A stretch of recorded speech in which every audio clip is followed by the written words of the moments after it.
Tension انسان اس وقت لیتا ہے جب اللہ سے آگے نکلنے کی کوشش کرتا ہے، جو کہ لوگ کر رہے ہیں، جو کہ لوگ عورت چاہتی ہے کہ میرا میاں بس مجھے دیتا رہے. نہیں بھائی، اس سے یہ لالچ ہے، آپ کا امیج خراب ہو جائے گا شوہر کی نظر میں. وہ کہے گا میری بیوی لالچی ہے، پیسے پہ نظر لگا کے بیٹھی ہوئی ہے. اس سے ہو سکتا ہے اگر یہ استغنا ہوتا، قناعت ہوتی تو اللہ بہت زیادہ. میں ایسے مردوں کو جانتا ہوں، ان کے دل اتنے بڑے ہیں، وہ کہتے ہیں، مجھے بتاتے ہیں یار اگر میری بیوی میں لالچ نہ ہوتی میں اپنی ساری پراپرٹی اس کے نام کر دیتا، لیکن لالچی ہے، میرا دل نہیں کرتا. اب اس عورت کو کیا پتا کہ تو نے چند پیسوں کی لالچ میں کروڑوں روپے کا اپنا نقصان کر دیا. بعض اولاد قناعت پسند ہوتی ہے، ابا کی جائیدادوں پہ نظر نہیں رکھتی. وہ کہتے ہیں ابا آپ ہم سے لو. باپ کا دل اتنا بڑا ہو جاتا ہے، یار میں سب کچھ ان کے لیے، ان کو زندگی میں دے کے چلا جاتا ہے وہ. لیکن وہ باپ کرے گا جس کو اولاد کے بارے میں اطمینان ہوگا کہ میری دولت پہ نظر نہیں ہے، یہ میری خدمت کرتے ہیں اللہ کے لیے. لیکن جب باپ کو یہ احساس ہونا شروع ہو جاتا ہے نا یہ لالچی ہیں، ایسے باپ ہم نے دیکھے ہیں، وہ کہتے ہیں سارا ٹرسٹ میں دے دو، ان کم وقتوں کے 1 روپیہ نہیں دوں گا، اور روڈ پہ پھر رہے ہوتے ہیں. وہ بالکل صحیح ہوتا ہے ایسے بچوں کے ساتھ. تو بھائی اللہ تو اس سے زیادہ، یہ اللہ کا تو اس سے زیادہ ہے. اللہ کہتے ہیں مجھ سے ناجائز طریقے سے چھیننے کی کوشش کرو گے، دیوالیاں نکال دوں گا تمہارا. اگر دوں گا بھی نا تو دل سے سکون چھین لوں گا. دولت کا مقصد سکون ہوتا ہے. دیکھو اللہ اگر ظاہری میں دولت چھینتا رہتا ہے نا تو آزمائش ختم ہو جاتی ہے. ہم کہتے ہیں وہ ناجائز کرتا ہے، دیکھو اتنا وہ تو غریب ہے اور حلال کمانے والے اتنے کروڑ پتی. تو اللہ نے ظاہری طور پر دولت حرام کمانے والوں کو بھی دی ہے، لیکن سکون اللہ نے ان سے چھین لیا ہے. جا کے دیکھو گھروں کے اندر، ہم تو اتنے کیسز آتے ہیں، میاں بیوی میں محبت نہیں ہے، اولاد میں بیوی شوہر مرنے والے انگوٹھے لگوا کے اپنی جائیداد اپنے نام کرا لی. صحیح ہے نا؟ ایسے ایک بزرگ نے ایک بڑا اچھا واقعہ سنایا، بہت زبردست، کہ تقویٰ کسے کہتے ہیں، عورت کو ایسا ہونا چاہیے، تقویٰ اسے کہتے ہیں. یہ سوچ بن جائے نا تو بڑی سکون کی زندگی. تو وہ انہوں نے ایک واقعہ بتایا کہ ایک آدمی نے کہیں چھپ کے شادی کر لی، پرانے زمانے کا واقعہ ہے، اور پہلی بیوی کو نہیں بتایا. جب شادی کی ہے تو موت سے چند دن پہلے بتا دیا ہوگا، یا پتہ چل گیا ہوگا، یا پتہ چلنے کی وجہ سے ہی مرے ہوں گے، واللہ عالم. بہرحال وہ انا للہ ہو گیا. ان کو جیسے پتہ چلا، ان کا چانس یہی ہوتا ہے کہ جب پتہ چلے گا تو اب آپ کی زندگی کے دن بہت تھوڑے سے رہ گئے. صحیح، انتقال ہو گیا. اب وہ عورت کہیں گاؤں دیہات میں دوسری زوجہ رہتی تھی، تو پہلی کو خیال آیا کہ ٹھیک ہے میرے میاں نے صحیح کیا، غلط کیا، لیکن وراثت میں اس بیوی کا حصہ بہرحال بنتا ہے. آج کل یہ سوچ نہیں ہے، بھائی شرم، یہ میرے لیے حرام ہوگا اگر میں اس کا حصہ کھاؤں. تو جو اس کی وراثت کا بڑا کروڑ پتی آدمی تھا، وہ حصہ لے کر گئی ہے اس پہ دوسری زوجہ کے پاس. وہ یہ کہہ بھی سکتی تھی کہ تو چھپ کے کیا ہے نا، ہم تھوڑی ذمہ دار ہیں، ہمیں تھوڑی بتایا تھا. اس کے پاس حصہ لے کے گئی. یہ جب خدا کا خوف ہوتا ہے نا، لالچ نہیں ہوتی، تو ایسے ہوتا ہے. اور ایسے لوگوں کے لیے اللہ پھر رزق کے دروازے الگ طریقے سے کھولتا ہے. اس کو میں ابھی حدیث سناتا ہوں، اس پہ کیسے اللہ غیب سے رزق کے دروازے کھولتا ہے. اللہ پہلے آزماتا ہے کہ حرام کی طرف مت جاؤ. حرام میں اگر ملے گا بھی نا سکون گیا، لالچ، ہوس، یہ چیزیں انسان میں پیدا ہو جاتی ہیں. تو جب وہ اس کے پاس گئی اور کہا کہ بھائی میرے میاں نے کی ہوئی تھی، ہمیں پتہ چلا، اور اب میں تمہاری وراثت نہیں کھا سکتی، جتنا میرا حصہ اتنا ہی تمہارا. وہ بھی کتنی خاندانی. اس نے کہا کہ آپ کے شوہر نے مجھے 3-4 مہینے پہلے طلاق دے دی تھی. مسئلہ یہ ہے کہ شوہر اگر 1 یا 2 طلاقیں دے اور بیوی کی عدت ہو تو عدت کے دوران عورت کو وراثت ملتی ہے. پھر اگر مرض موت میں طلاق دے دے، اب وہ ایک الگ مسئلہ ہے، لمبی بحث ہے. تو کبھی کوئی مبتلا ہو تو پوچھ لے. میں اس لیے کہہ رہا ہوں کہ ایسا نہ ہو لوگ میرے بیان کو ایک مسئلہ بنا کے بھی پیش کر دیتے ہیں، لیکن عدت بھی ختم ہو چکی تھی. تو انہوں نے اس بات کا بتایا نہیں تھا، لہذا میں ان کی زوجہ نہیں ہوں، میرا حصہ نہیں. کیسی خاندانی عورتیں تھیں کہ نہیں تھیں. وہ الگ بات ہے، ٹینشن سے میاں مر گیا، وہ الگ، وہ تو عورت نہیں پسند کرتی نا، یا ہو سکتا ہے کسی اور وجہ سے مرا ہو. لیکن ہونا یہی چاہیے معاشرے میں، بھائی جو میرا حصہ نہیں ہے وہ میں کسی قیمت پہ نہیں لے سکتا. ایک خاتون نے مجھے امریکہ سے فون کیا کہ میرے شوہر نے مجھے ڈیورس دی ہے، تو وکیل یہ کہہ رہا ہے، عدالت قانونی حق یہ ہے کہ آدھی پراپرٹی میرے شوہر کی اب کس کے نام ہوگی؟ بولیں میرے نام ہو. اور میرا شوہر ایسا، میرا شوہر ویسا، میرا وہ بڑا ظلم بیان کر رہی تھی. میں نے کہا آپ کا شوہر جیسا بھی تھا، نالائق تھا، ظالم تھا، جب اس نے آپ کو طلاق دے دی تو شریعت کی روح سے اب عدت کا خرچہ اور مہر کا خرچہ، اس کے علاوہ آپ کچھ اور لینے کی مجاز نہیں. امریکہ کے لاء کے حساب سے آپ نے اگر لے لیا تو قانون تو کچھ نہیں کہے گا، لیکن اللہ کہے گا آپ کو یہ پیسہ آپ کے لیے حلال. بولتے کیوں نہیں کہیں میرا میاں تو ظالم تھا. میں نے کہا جو ظلم تھا تو علیحدگی ہو گئی نا، بس تلافی ہو گئی اس ظلم کی، اب نہیں رہ رہا آپ کے ساتھ، وہ ختم قصہ. ہاں بچوں کا خرچہ وہ کہہ رہی وہ تو ویسے ہی دے رہا ہے بچوں کا خرچہ. میں نے کہا بچوں کا لے سکتی ہیں اپنا خرچہ، اور میں نے کہا بچوں کا خرچہ بھی آپ 2 مفتیوں کو درمیان میں ڈالیں، کیونکہ امریکہ کا لاء امریکہ کے حساب سے خرچہ دے گا. شریعت کس کے حساب سے مانگے گی خرچہ؟ اسلام کے حساب سے مانگے گی. تو اتنا خرچہ لینا جائز ہے جو شریعت کی روح سے صحیح بنتا ہو. اس سے زیادہ بچوں کا بھی نہیں لے سکتی، اپنا تو لے ہی نہیں سکتی. وہ خاتون میں اللہ کا خوف تھا، انہوں نے کہا میں اپنی پورا کیس ختم کرتی ہوں، مجھے نہیں چاہیے حرام پیسہ. لیکن یہ میرے پاس 18-20 بلکہ فتویٰ تو میں جب سے 20 سال ہو گئے مجھے فون پہ مسائل بتاتے ہوئے, 20 سال میں ایک کیس آیا ایسا. سمجھ میں آ رہی ہے بات؟ لیکن جہاں مرد کو موقع ملتا ہے پیسہ ہتھیانے کا, مرد نہیں چھوڑتا. جہاں عورت کو موقع ملتا ہے عورت, اور وہ تو کہتے ہیں تو قانون ہے بھائی, یہ قانون پہلے خدا کا قانون ہے. خدا نے, اللہ نے قرآن میں بیان کیا عورت کتنا پیسہ لے سکتی ہے کتنا نہیں لے سکتی. یہ ساری چیزیں قرآن نے بیان نہ کی ہوتی پھر آپ کہتے. تو قرآن ڈیفائن کر چکا ہے. قرآن سے آگے آپ کیوں نکل رہے ہیں بھائی؟ اللہ سے آگے کیوں نکل رہے ہیں؟ قرآن کے الفاظ دیکھو, فلا وربک لا یؤمنون حتی یحکموک فیما شجر بینہم. اے نبی تیرے رب کی قسم یہ اس وقت تک مومن نہیں ہو سکتے جب تک شریعت سے فیصلہ نہ کروائیں. جب تک آپ اسلام سے فیصلہ نہیں کرواتے اللہ نہیں مانتا. ایسے تو لا الہ الا اللہ پڑھنے پر گورنمنٹ نے کوئی پابندی تھوڑی لگائی ہے. گورا 100 دفعہ پڑھ لے گا لا الہ الا اللہ محمد رسول اللہ, وہ کیوں نہیں پڑھ کے دے رہا؟ اس کو پتا ہے بھائی یہ سارا اسلام کو فالو کرنا پڑے گا. آپ صلی اللہ علیہ وسلم کے چچا ابو طالب کلمہ کیوں نہیں پڑھا انہوں نے؟ موت کے وقت نبی صلی اللہ علیہ وسلم کہہ رہے ایک دفعہ پڑھ لے. ان کو پتا ہے پڑھنے کا مفہوم کیا ہے. مطلب یہ کہ پھر میں اپنا دین چھوڑ دیا, اس دین کو فالو کروں گا. آج پڑھتے جا رہے ہیں, کلمہ بھی پڑھتے جا رہے ہیں, لیکن اس کا نہ مفہوم سمجھ رہے ہیں, نہ اس کا مطلب سمجھ رہے ہیں, نہ اس کو فالو کر رہے ہیں. خیر جلدی سے بات کو سمیٹ کے ختم کروں. اب دیکھو ایک اور الٹا کام کیا ہو گیا. موسیٰ علیہ السلام راستہ بھول گئے. ہم کہتے ہیں او یار شٹ یہ کیا ہو گیا یار, ٹینشن ہو گئی. اب بیگم بھی بولتی ہے مروا دیا. میرے ابا نے اجنبی بندے سے میری شادی کرا کے مجھے مروا دی. میں ابا سے کہہ رہی تھی ابا بندہ آئی ڈی کارڈ تو چیک کرو اس کا. ابا کیا کہہ رہے ہیں, دیکھو بیٹا کوئی اس ملک میں کسی کمزور کی خدمت نہیں کر رہا تھا, یہ مسافر تھا, اس نے میری بیٹیوں کی خدمت کی بغیر کسی لالچ کے. یہ اس کی علامت ہے. یہ بندہ کیا ہے؟ ایک نمبر. ابا ان چیزوں کو فوکس کر رہے ہیں نا. پھر بیٹا یہ جب تم اس کو لے کر آئی ہو اس نے نظر اٹھا کے تمہاری طرف نہیں دیکھا, یہ شریف آدمی ہے. بیٹا یہ امانت دار ہے, تم نے خود کہا نظر نیچی اس کی. جو کسی کی بہن بیٹی میں خیانت نہیں کر رہا وہ بیوی کے حقوق میں کیسے خیانت کرے گا ہے بھائی. اور اہم بات یہ ہے اس نے اس پر کوئی اجرت نہیں مانگی ہم سے, اللہ کے لیے خدمت کی ہے. اور صحت مند بھی ہے, اگرچہ کما نہیں رہا لیکن جو صحت مند ہوتا ہے وہ جب چاہتا ہے کما لیتا ہے. دیکھو دو چیزیں رکاوٹ بنتی ہیں, یا تو صحت نہ ہو پھر انسان نہیں کما سکتا, یا صحت مند تو سست ہو. سست لوگ کبھی بھی, میں ایسے سستوں کے جانتا ہوں الحمدللہ ہمارے محلے میں ہیں کہ آپ حیران ہوں گے ان کی. آپ کہیں گے یار ان کو انعام ملنا چاہیے, لیکن بہت زبردست صحت اٹھتے ہی نہیں. میں واقعہ سناؤں تو آپ حیران ہو جاؤ, آپ ہنس ہنس کے زمین پہ لیٹ جاؤ. سچے واقعات ہیں, ابھی چھوڑو یار سنانے نہیں چاہتا میں, اب موضوع چینج ہو جائے گا. سچے واقعات ہیں, جھوٹے نہیں ہیں. سست کے ایسے واقعات ہیں جو آپ کہو یار ایسا بھی ہوتا ہے, لیکن وہ میں مسجد میں سنا مجھے بھی مناسب نہیں ہے. کبھی چھاؤں میں آئیں گے اکیلے انشاءاللہ میں آپ کو سناؤں گا. مسجد میں سنانے کے نہیں, ایسے سست ہیں کہ بس چھوڑو یار کیا بتاؤں میں آپ. تو سست کتنا بھی صحت مند ہو, اول تو تھوڑے دن تک صحت رہتی ہے, پھر وہ سست آدمی ویسے بیمار ہو جاتا ہے. تو انہوں نے دیکھا کہ نہ ان کے اندر سستی ہے, نہ یہ کمزور ہیں, اور ایماندار بھی ہیں. رزق کون دے گا؟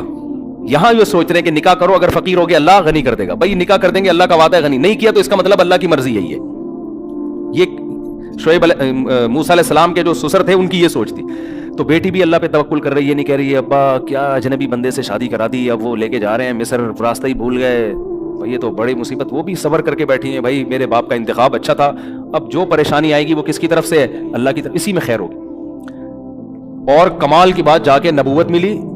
تو نبوت ملتے ہی جن سے فرار ہو کے گئے تھے, اللہ کہنے جانا کدھر ہے؟ سیدھا فرعون کے پاس, اس کے محل میں جا کے کہنا ہے کہ تو رب نہیں ہے. رب کون ہے؟ اللہ ہے. تو یہ تو ایسا ہو گیا کہ میں کہتا ہوں کہ اگر ہم ہوتے, ہم کہتے ہیں اللہ یہ تو بالکل ہی لوجیکل باتیں ہیں تیری, کس طرح کی اللہ باتیں کر رہا ہے. میں موسٹ وانٹیڈ آدمی, مجھے تو وہ بھنک پڑے گی قتل کر دیں گے.